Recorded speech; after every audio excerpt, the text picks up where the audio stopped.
I think what's happening is that life online is selecting for people who have a taste for conspiracy thinking that is a standard deviation or two beyond the norm, and they are finding audiences and getting captured by them. And I mean, so you just named Bret Weinstein, which is just he's the one of the ultimate examples of this, where I just see he's always seen everything through the conspiratorial lens first and foremost, and even after you debunk it. And he's very smart, but his smarts are all purpose toward shoring up the contrarian take on everything and the conspiratorial take on everything. And I guess Peterson has got the bug.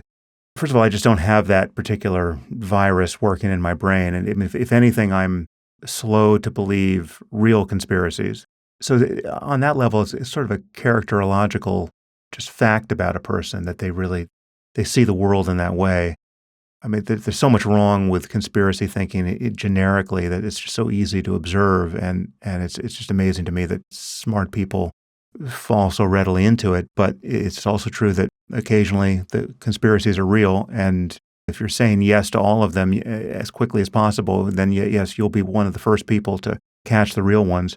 But Do you on that yeah. on that? What do you think it is that where you have people who like Peterson or Weinstein, like I've listened to these guys. These are smart guys, not just smart, like they've memorized facts. They've got some discrete, rote memorization that they seem to have high horsepower intellectually. Mhm. Like, what do you think it is that mind melts people like that, or that what's going on? Earlier, you asked me, like, what would I say to people that deny J6, or what would I say to Trump supporters, or whatever? What would you try to zap into their brain? Like, what do you think is the big puzzle piece that they're missing?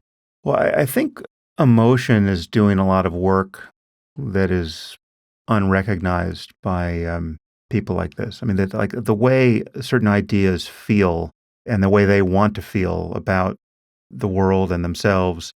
I guess this is an analysis that could more or less incriminate everybody, but I just think you can become increasingly sensitive to that. Like not liking the way an idea tastes is not a reason to think that it's untrue. It's like it's giving you information about yourself. It's giving information about what you want. But we know that wishful thinking is just not the right heuristic to figure out what's real. So you have to be on guard for that. And I mean, in Peterson's case, it's not so much a matter of a taste for the conspiratorial. It's much more a sense that all of his religious attachments, as formless as though they may seem to be when you push on them, or at least as elastic as they may seem to be, they're nonetheless something that he's really emotionally attached to. His sense of how we fill the meaning-shaped hole in our lives and the importance of all of that. I mean, that's a lot of emotional ballast he's carrying around in all these conversations, right? Like whether he's really a Christian or a fallen Christian or a Christian who's trying his hardest, or just what is Christianity really doing for him? And how tied in knots is he over it? How much of his appeal to his audience is his wrestling with the emotion around all of that? I mean, that's just not happening for me at all. Like I can be super clinical and honest and rational over all of that terrain. And maybe there's some terrain like that I could be pushed onto where I'm going to get tied in knots. But when you see someone who's smart, who's either not reasoning logically or not arguing honestly, and they're just dancing around either of those two errors, and you can't make them converge on the way you see these obvious errors. I mean, it's like when this is a point. I'm sure you reached something like this when you were talking to Peterson. But at one point in one of our debates, I asked him. I think I was pushing him on. It was either the resurrection of Jesus or some simple point of is this true or not? And he said something like it would take 20 hours to answer that question. And I said, okay, well, how's this for an answer? Tell me what's wrong with this answer. Almost certainly not. Well, where do you get off the ride there?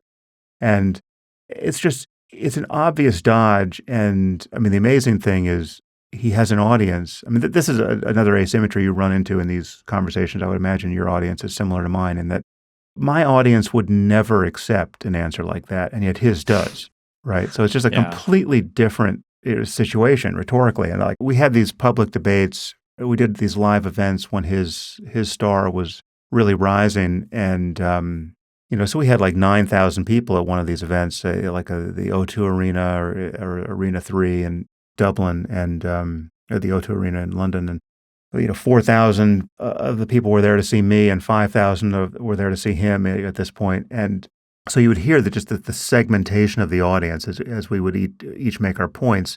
But like his half of the audience, or his 2/3 of the audience, whatever it was, would explode in places where he hadn't even made a point, right? Mhm. It was just, he just had changed his tone. It was like a total dodge of a point, but he just gave his histrionic topspin to the line. I remember at one point it was like, I think he said, "That's why they call it faith, Sam," right? And it was not only not a point, it was just an obvious failure to answer the question that could only be answered in one way, compatible with intellectual honesty. And, his fans just erupted with applause. And I think I said something like, I have never seen so many people applaud an obvious dodge of a straightforward question, right? But it's amazing to have cultivated an audience like that. It's very much a religious audience. They're not holding their champion to the same sorts of tests of what I would consider intellectual honesty and logical coherence.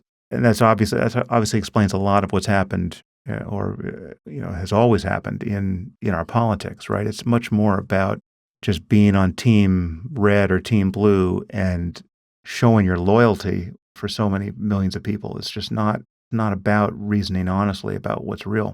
Yeah, I don't disagree. Yeah. That's one of the things emotionally that's hard for me to deal with sometimes is I'll have a debate with somebody I just think it's outrageous. And then I'll go and I'll check my subreddit or if there are people posting about me and it'll be like, I think that Stephen could have argued this point a lot better. I'm disappointed. It's like, man, this guy said 400,000 crazy things, and now you guys are posting this criticism of me. And then when I go to check the other guy's audience, he's like, Destiny equals total idiot, doesn't have any idea where anything is or knows anything. And it's like, your guy didn't bring up a single thing. Yeah, that drives me crazy sometimes.